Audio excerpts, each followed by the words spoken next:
Bom dia, galera! A gente está aqui para mais uma aula nossa. O tema de hoje vai ser Primeira Guerra Mundial, beleza? Mas afinal, o que foi a Primeira Guerra Mundial?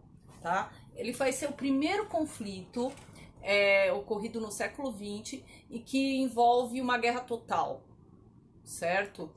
O que é uma guerra total? Os países eles vão passar a mobilizar os seus recursos, todos os seus recursos, para tornar viável um combate, certo? A Primeira Guerra ela vai ter duração de 4 anos, então ela vai de 1914 até 1918, perdão. E ele vai ser resultado de algumas transformações que ocorreram na Europa e que fizeram vários países entrar em choque. Então a gente vai conferir as causas primeiro, certo? Para ter ocorrido, desencadeado a Primeira Guerra Mundial. Primeiro fator deles vai ser o imperialismo, que a gente estudou na aula passada, certo? Então vamos relembrar o que é imperialismo, tá? É uma prática de expansão política, cultural e territorial, certo? Principalmente econômica, por meio de qual uma nação ela vai ter como objetivo o domínio de outras nações. Ela vai tentar dominar outras nações, certo?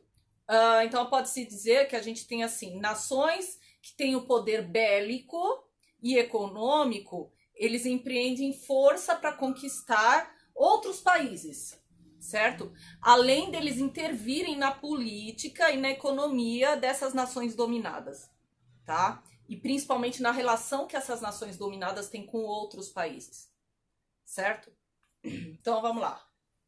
Após a Alemanha ter se unificado, alguns países como a Rússia, a França, a própria Inglaterra, elas começaram a ficar com medo da unificação após unificação alemã. Por quê?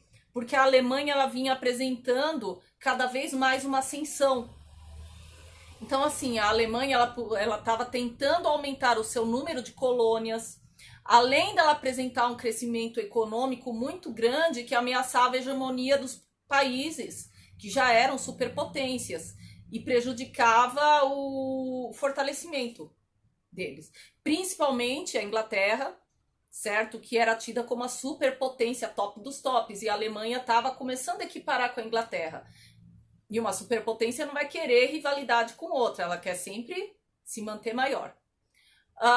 Segundo tópico, nacionalismo, questão de nacionalismo. Então, assim, a gente vai ter na Alemanha um movimento chamado pan-germanismo, tá? O que é o pan-germanismo? Ele é uma ideologia e um movimento junto, tá? Em que visam agrupar um estado, dentro de um estado, todos os grupos de origem germânica, tá? Então a Alemanha, ela defende a expansão territorial, tá? A ascensão com força econômica e militar, e eles querem uma hegemonia na Europa. Isso vai bater em choque, principalmente, como eu falei, com a Inglaterra. Isso vai de contra os ideais de alguns países, certo?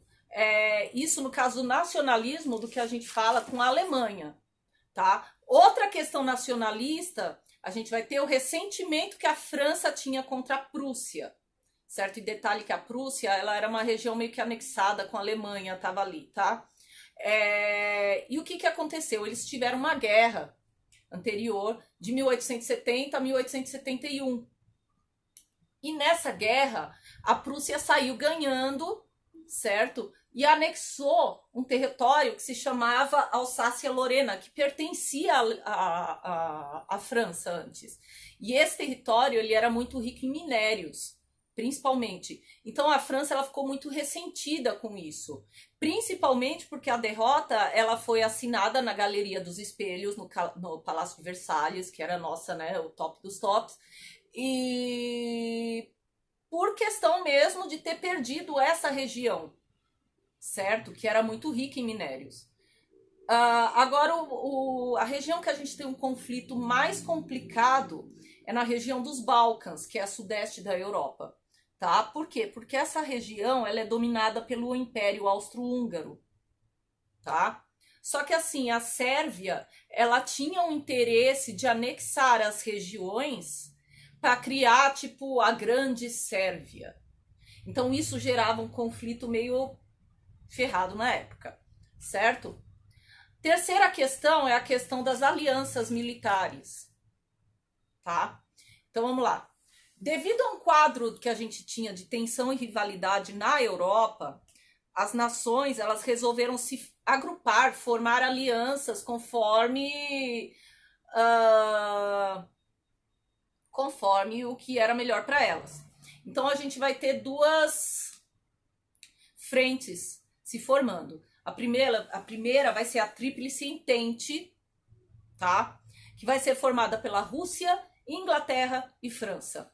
E a segunda vai ser a Tríplice Aliança, que vai ser formada pela Alemanha, Império Austro-Húngaro, ou Áustria-Hungria, e o Império Otomano e a Itália junto, certo? Essas alianças, elas têm cláusulas de cooperação. Então, assim, se um país chega a ser atacado por outro, eles têm que ter apoio mútuo, enfim, tá? O cenário em si, ele já demonstra já um clima de instabilidade, de que a guerra iria ocorrer de qualquer modo, certo? Então, assim, a guerra ainda não tinha ocorrido, e aí aconteceu o quê? Eles começou a paz armada. O que seria a paz armada? É uma corrida armamentista, certo? Os países, eles não estão envolvidos em nenhum conflito militar direto, só que cada país está se preparando para a guerra. É uma corrida armamentista. Por isso que a gente fala que é uma paz armada, porque cada um se prepara para a guerra, mas não tem um conflito de fato. E, além disso, é nesse período que se institui como um serviço militar obrigatório. Vai ser nesse período que se coloca o serviço militar obrigatório, tá? Então, vamos lá. Qual é o estopim para a Primeira Guerra explodir? Já tá tudo armado, não sei se vocês perceberam, mas tá tudo armado, já toda a conjuração dos fatos já tá indo para uma guerra. Falta alguma coisa para eles, vamos dizer assim, a desculpa para ocorrer a guerra. Então vamos lá. A Europa, ela já era um barril de pólvora pronta para explodir, tá? Então o que vai desencadear essa guerra? Essa guerra vai ser desencadeada pelo assassinato do arquiduque Francisco Ferdinando, que é o herdeiro do trono do Império Austro-Húngaro, certo? O que esse cara vai fazer? Ele vai resolver desfilar em carro aberto, certo? Por Sarajevo, que é a capital das Bósnia. E detalhe, assim, Sarajevo, essa parte da Bósnia, a população no geral não gosta dos austríacos. Por quê? Porque eles são incentivados pelos sérvios a não gostar, justamente porque a Sérvia tem aquela ideia que eu falei de querer formar a Grande Sérvia. Então, assim, o Francisco Ferdinando, numa demonstração, ele quis demonstrar um poder militar, olha, tipo, o Império Austro-Húngaro é dono de vocês, enfim, né? Uma ideia supimpa de brilhante, o cara resolveu ir fazer um desfile em carro aberto numa cidade em que todo mundo odeia ele, né? Só podia dar merda, desculpem o perdão da palavra. Então aí criou-se um problema. Por quê? Porque na hora em que ele faz um desfile de carro aberto, ele sofre um atentado e morre, certo? Aí a gente tem um problema criado. Por quê? Porque a Áustria vai culpar a Sérvia por ter planejado um atentado, e alguns dizem que foram sim oficiais sérvios que forjaram isso. A Rússia, então, declara guerra à Áustria, tá? A Alemanha vai aproveitar e vai declarar guerra à Rússia. Logo depois, a França e a Inglaterra, que já tem uma tretinha ali com a Alemanha, já não estavam gostando do poder deles, enfim. A França já tem aquela rixa com eles também por causa dos territórios da Alsácia-Lorena. Então, eles já, se enfiam no meio, já declaram guerra também contra a Alemanha. E a Itália, ela vai receber promessas dos territórios austríacos, né, de receber territórios austríacos. Então ele entra ao lado da Tríplice Entente, tá? Agora a gente vai tratar nas fases da Primeira Guerra Mundial. Então a gente vai ter a primeira fase, é uma guerra de movimento, que é bem no início, 1914, tá? No início, a estratégia era movimentar as tropas, tá? E quanto mais você movimentava as tropas, para quê? Para ganhar posições de batalha, você ia avançando no território. A Alemanha, para vocês terem ideia, ela movimentou tanto a batalha que ela chegou a 50 quilômetros de Paris. Só que eles foram barrados na Batalha de Marne, em 1914. Eles não conseguiram alcançar Paris, quase alcançaram, tá? Qual que era essa estratégia da guerra de movimento? Então vinha um ataque da cavalaria antes. Sim, na Primeira Guerra a gente ainda não tem tanto veículo, então a gente vai ter cavalaria, sim, senhores, tá? A cavalaria em primeiro lugar e depois a gente vinha infantaria. Só que essa estratégia ela não era eficiente quando eles se deparavam com as metralhadoras, certo? As metralhadoras que estavam na defensiva não dava muito certo, porque as metralhadoras pegavam tanto o cavalo quanto a infantaria. Então, chegou uma hora no conflito em que as tropas não conseguiram mais avançar, tanto da Entente quanto da Aliança. E aí é nesse momento em que eles partem para outro mecanismo de guerra, que vai ser o mecanismo das trincheiras ao longo das frentes de batalha, tá? Aliás, a gente vai ter a Guerra de Trincheiras, que vai ser a segunda fase da Primeira Guerra Mundial. E acho que é a fase em que mais marca a Primeira Guerra Mundial. Ela ficou marcada pelas trincheiras. Exatamente isso, tá? Então, o que são as trincheiras? É uma estratégia de defensiva, certo? Ela vai ser começada a usar primeiro pelos alemães e depois os aliados vão pegar essa estratégia e utilizar também. Então, ambos os lados vão ter trincheiras, tá? O que são trincheiras? Elas são complexos defensivos, certo? São buracos, túneis e valas que se fazem na terra com mais de 2 metros de altura, onde os soldados eles ficam ali na defensiva. Quando eles precisam, eles saem ou atacam dali mesmo. Então, assim, nessas trincheiras, os soldados lutavam, comiam, dormiam, faziam necessidade. Era um local insalubre, tá? Se vocês quiserem, pesquisem na internet, tem vários relatos. Pesquisem como relatos de trincheiras. Tem vários relatos. Então, por exemplo, se o cara, de repente você tá no meio da batalha, o cara morreu ali do lado, mas você não tem tempo de parar, de repente, a batalha. Então, do mesmo lado que tá o cara morto ali, você tem que se alimentar, você tem que fazer suas necessidades. É um local insalubre, tem ratos. Quando neva ou chove, você tá na lama direto. Então, assim, tem relatos de caras que falam que tiram a bota e tem uma grossura de barro enorme que os caras têm que arrancar com faca, assim, tipo uma partinha da sola do pé, porque não dava, nem a meia tava grudada. Por isso que eu tô falando, procurem relatos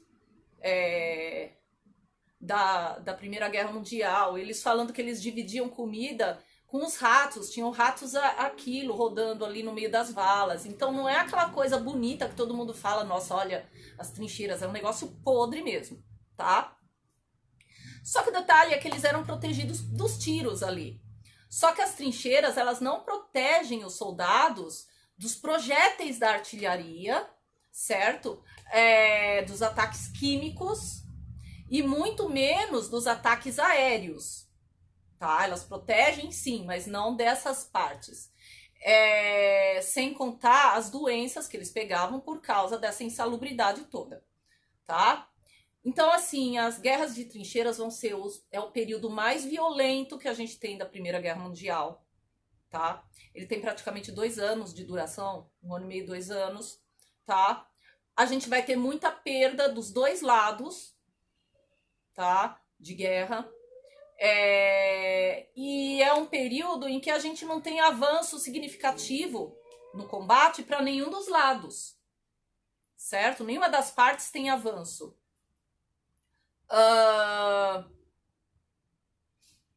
Então a guerra de trincheira ela vai começar a mudar quando?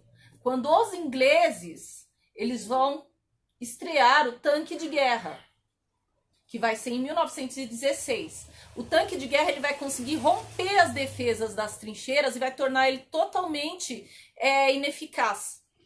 As trincheiras se tornam ineficazes, porque não adianta mais o tanque de guerra, ele barra qualquer coisa, ele consegue ultrapassar os limites. Então a gente vai ter esse fator, isso já é final, tá? Para terminar a guerra de trincheiras.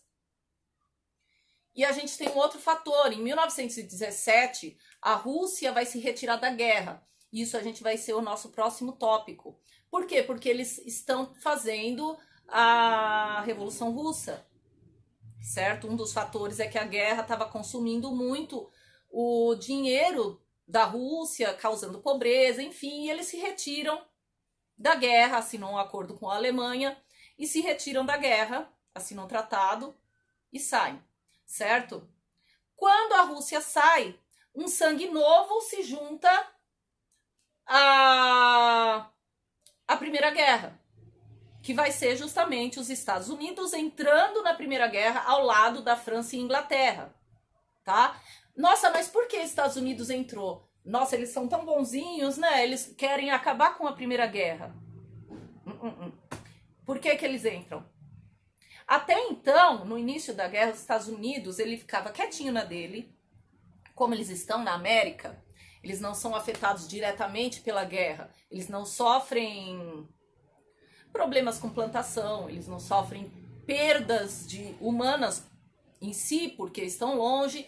Então, o que eles fazem? Eles aproveitam a Primeira Guerra para ganhar um trocadinho. Então, o que eles fazem? Eles fazem como se fosse um esquema de compre agora e pague depois que a guerra terminar. Então, eles vendiam de tudo para todo mundo, principalmente para França e Inglaterra, os países que eram aliados deles.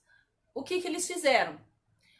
Vendiam produtos. Só que, quando começa a chegar final de 1917, 1917, aliás, eles começam a ficar com medo. Eles falaram, caramba, a gente vendeu um monte de coisa para esses países. E se eles perderem? Eles não vão ter como pagar isso tudo que eles compraram da gente. Então entra um pouco de interesse das grandes empresas, os grandes monopólios, vão começar a financiar os Estados Unidos para entrar na guerra, para não perderem isso, certo? Então os Estados Unidos entram na guerra por um motivo totalmente financeiro, tá? E agora a gente vai para a fase final da Primeira Guerra Mundial, que é guerra de movimento de novo, mas a segunda parte. Então, só que assim, agora os Estados Unidos está junto com os aliados, certo? Eles vão enfrentar várias batalhas e em todas as batalhas a gente tem uma penca de baixa, várias mortes, milhões de mortes, tá? Na segunda batalha do Marne, a Alemanha vai ser expulsa da França, tá? O Kaiser Wilhelm II, não sei se é assim que se fala o nome, mas enfim, ele vai ficar sem apoio tanto popular quanto militar dos oficiais, e ele aceita os termos de rendição, assina a rendição, e posteriormente ele vai renunciar ao governo da Alemanha, tá? A paz, ela vai ser assinada no dia 11 de novembro de 1918 e ele põe fim à Primeira Guerra Mundial. Acaba a Primeira Guerra Mundial. Aí a gente vai ter em janeiro de 1919, no dia 18 de janeiro de 1919, a gente vai ter um tratado que vai determinar a paz entre os países, certo? Ele vai ser assinado em Paris e esse tratado se chama Tratado de Versalhes, certo? Ele vai ter representantes de 25 países e a liderança de 4 grandes potências liderando essa conferência, que é a Conferência de Paz, tá? Então, quais são os países que são as potências que lideram isso? Estados Unidos, Reino Unido, no caso Inglaterra, né? França e Itália. São eles que comandam essa conferência. Detalhe, a Alemanha, ela foi proibida de participar dessa conferência de paz. Então, o que determinava o Tratado de Versalhes, tá? A Alemanha, ela vai ser considerada responsável e vai ser punida por tudo que ocorreu durante a Primeira Guerra Mundial, vai ser considerada a grande culpada. Então, assim, ela vai sofrer uma série de punições. Dentre elas, ela tem que devolver a Alsácia-Lorena para os franceses, certo? Que ela tinha pego da Prússia. Ela entrega as regiões do Elpen, Malmedy e Morenest para os belgas. Ela é obrigada a entregar essas regiões. A região do Sarre vai se tornar de domínio dos franceses também. Vocês estão percebendo que é tudo a questão do imperialismo, né? Eles têm que entregar o controle da cidade de Danzig para as Ligas das Nações. Eu já vou falar o que é a Liga das Nações. Entregam a região de Memel para a Lituânia, certo? Região de Schleswig para a Dinamarca. Também não sei se eu falei certo, desculpa se eu falei errado. Ela é proibida de fazer a unificação com a Áustria, porque a Alemanha e a Áustria sempre tiveram juntas. Tem austríaco, inclusive o Hitler, que era austríaco, ele se achava alemão. Mas isso é papo para depois. Os Sudetos, que era um antigo território austríaco, vai ser transferido para a Tchecoslováquia. Além do mais, ela tem que ceder todos os seus territórios coloniais. Ela não vai ter mais colônias, tá? Agora, com respeito à questão militar e armada, quais foram as proibições que a Alemanha teve, tá? Que o Tratado de Versalhes colocou, tá? Ela está proibida de fazer recrutamento militar, não pode mais fazer recrutamento militar, não pode ter mais do que 100 mil soldados, não pode ter marinha ou aviação de guerra, proibido de ter tanque de guerra e artilharia pesada. Além do mais, ela teve que ceder para outros países 2 milhões de toneladas de navios mercantes, 5 mil locomotivas, 136 mil vagões, 24 milhões de toneladas de carvão, entre outras coisas, tá? Além disso, eles foram obrigados a pagar uma indenização bilionária para os países que saíram vencedores. E para vocês terem ideia, essa última parcela referente ao pagamento dessa indenização foi pago em 2010, a última parcela. Então imagina o quanto não era bilionário isso que eles pediram, tá? Para finalizar, vamos falar quais são as consequências da Primeira Guerra? Então vamos lá. Milhões de mortos entre civis e oficiais, tá? Milhões, mas milhões mesmo, uma desolação na Europa inteira. Os países derrotados, eles vão começar a entrar em uma grande crise e problemas sociais, como por exemplo fome, desemprego, pobreza, certo? Isso vai trazer instabilidade política para os países, principalmente os derrotados, certo? Por exemplo, a Itália e a própria Alemanha. E uns anos mais para frente vai fazer com que surjam na Europa, comecem a pipocar os governos fascistas. Por exemplo, Itália e Alemanha, um dos principais, né? Mussolini e Hitler, que a gente vai ver mais para frente. Causados por essa desestruturação também nos países. Não é só o motivo, não é só esse, mas ajudou. E aí a criação da Liga das Nações, que eu falei, porra, mas o que é a Liga das Nações? Ela é uma organização internacional, tá? Que ela tem a intenção de reunir todas as potências que venceram a Primeira Guerra Mundial para negociar os acordos de paz e evitar novos conflitos mundiais. Só que tá na cara que não deu certo, né? Porque a gente vai ter a Segunda Guerra Mundial mais para frente, certo? Bom, a gente vai ficar por aqui e eu espero que vocês tenham compreendido a nossa aula. Qualquer dúvida, entre em contato comigo e a gente se vê na próxima.